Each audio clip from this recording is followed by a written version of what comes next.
Hello and welcome to the Reputronomy Podcast show, your go-to resource for small business online reputation management. I'm your host, Jeffrey, and today we're diving into a critical topic, damage control, recovering from reputation crisis.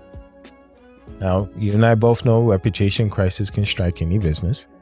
It's big or small. It can be a competitor, your new business, smear campaign, you name it. And they can be challenging to overcome. However, with the right strategies and a proactive mindset, you can turn things around and actually rebuild your brand's reputation. So I want to dedicate this episode to that, and we're going to jump right in. So the first tip I have for you is assess the situation.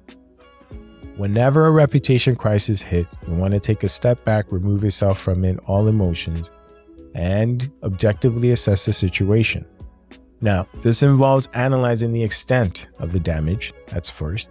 The second step is understanding the root cause. Do a root cause analysis and evaluating the concerns as well as the perceptions of your customers and the stakeholders involved.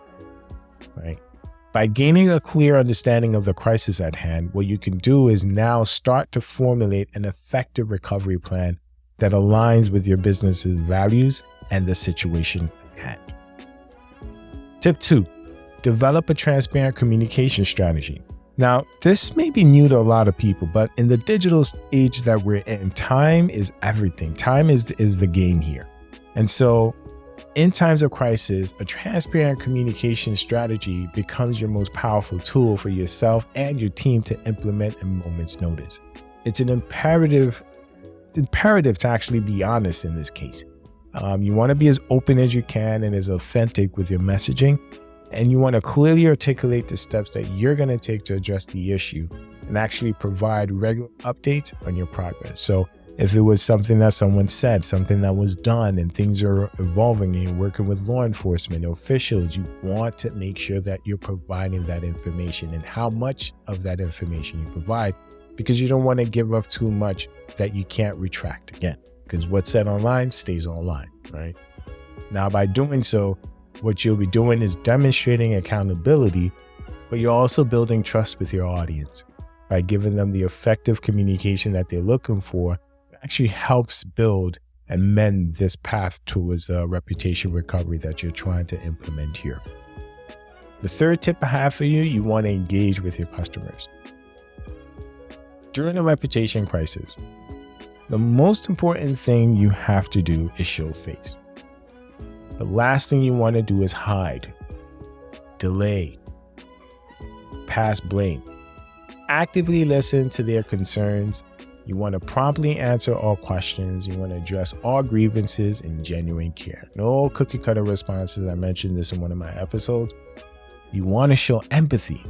You want to show that you understand what's going on, and you want to be proactive in actually resolving any issues that customers might have. Let's face it, by prioritizing customer satisfaction, you're going to start rebuilding trust and build that loyalty, which both are vital to the reputation restoration process that you're looking to kick off here. The fourth tip I have for you, you want to implement corrective actions. We call this corrective actions because you have to go further than just mentioning what you're going to do, right? It's not enough to just merely address the immediate problem. You have to go further by implementing some concrete corrective actions to either prevent similar issues from occurring or isolate the issue from affecting everything else that's going on here. So this involves identifying the root cause of the crisis and make necessary changes, whether it's training, termination, whatever it is that's required. You have to change how something's done or a procedure or how things are actually viewed at the company. You want to take a proactive approach in strengthening your foundation, and it helps demonstrate commitment to improve the overall rebuilding of trust with your audience that you might have damaged. The next tip, you want to leverage influencers.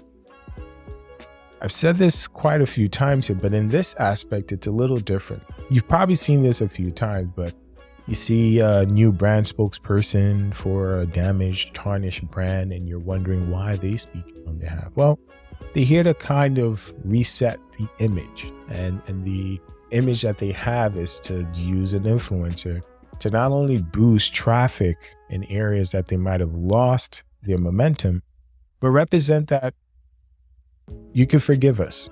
We've taken the necessary steps and we partner with the right people to help regain your trust. So you want to leverage and collaborate with them to amplify your positive messages about your brand.